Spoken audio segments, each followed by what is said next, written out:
President Donald Trump is continuing to defy the judicial branch, courts over his freeze of federal funding that was supposed to be put on hold, but it turns out that no, there's still a federal funding freeze because he's ignoring the courts. I mean, on Monday, John J.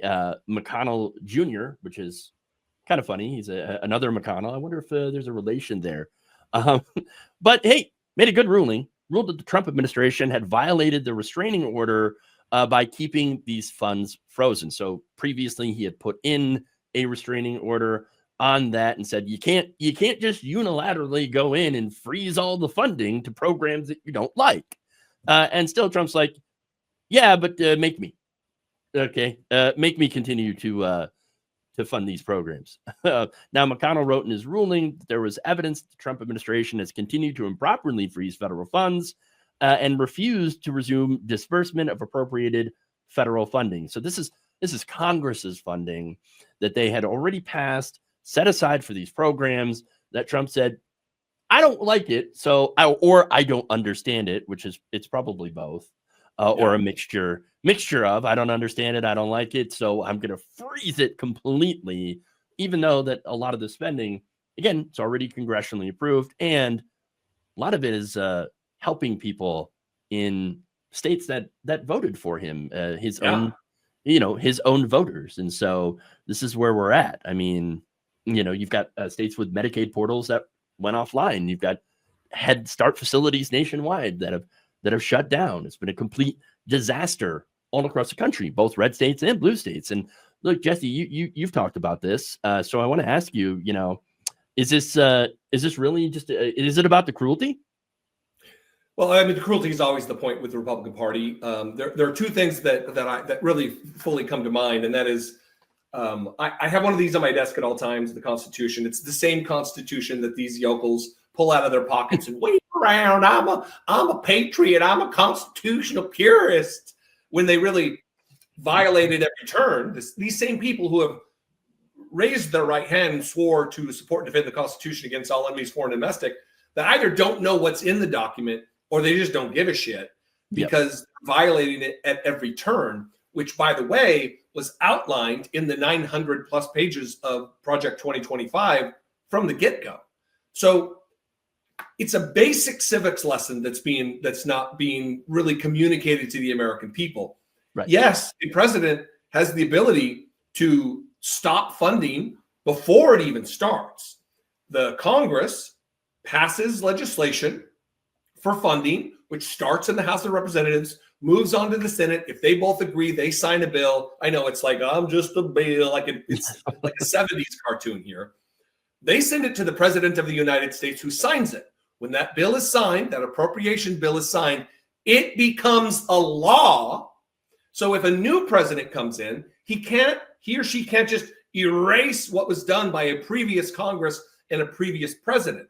What they need to do is do their own funding, have the House and the Senate and send it.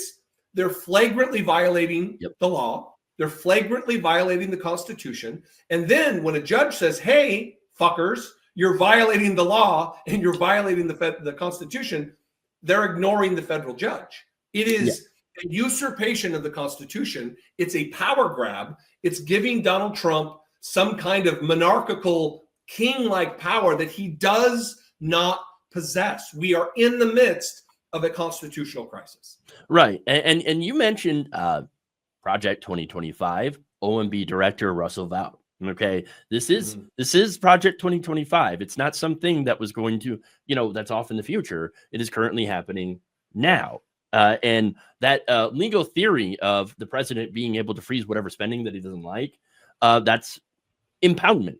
And Russell Vought is a huge believer of in impoundment. And so, he's doing that. They're doing Project 2025. I know there are some people out there that were like, he's not going to do Project 2025. He's never even heard of it. But he doesn't even agree with it. He said it was terrible. Really? You're going to believe the guy that lied 30,000 times during his first, administration and has lied countless times since? Sure. Let's believe that guy.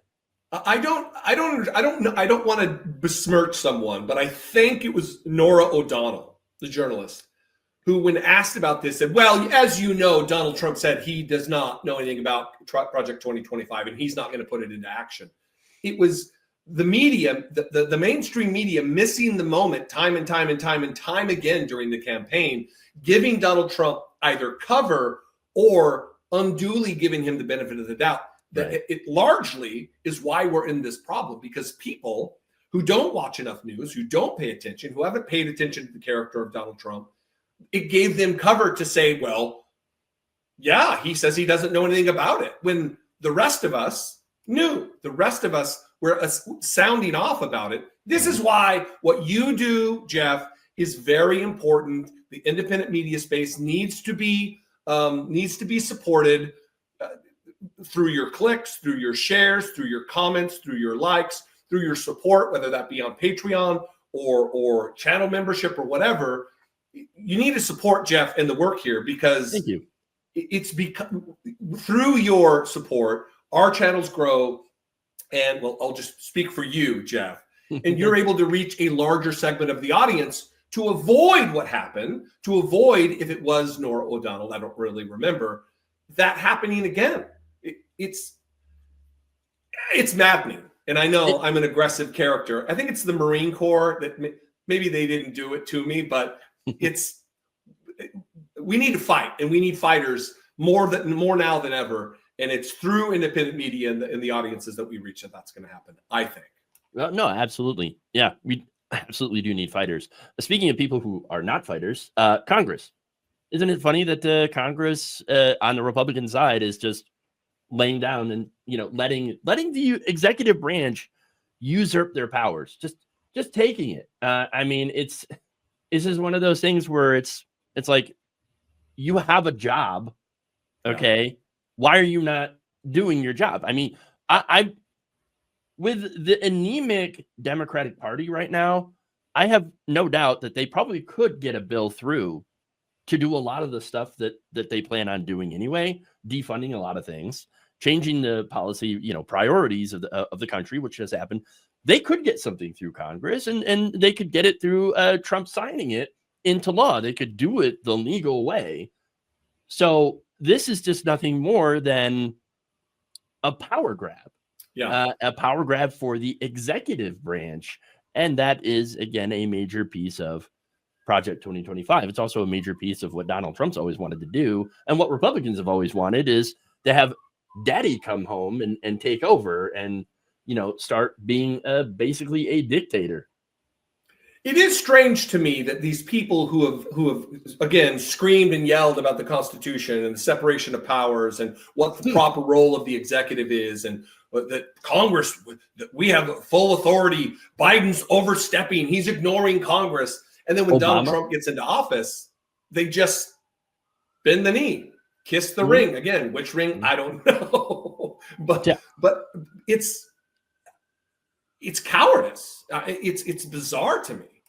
Yeah, I mean, you probably have been doing this long enough to remember the, constant Fox News King Obama segments where they would always go after President Obama. Oh, he made an executive order. What king?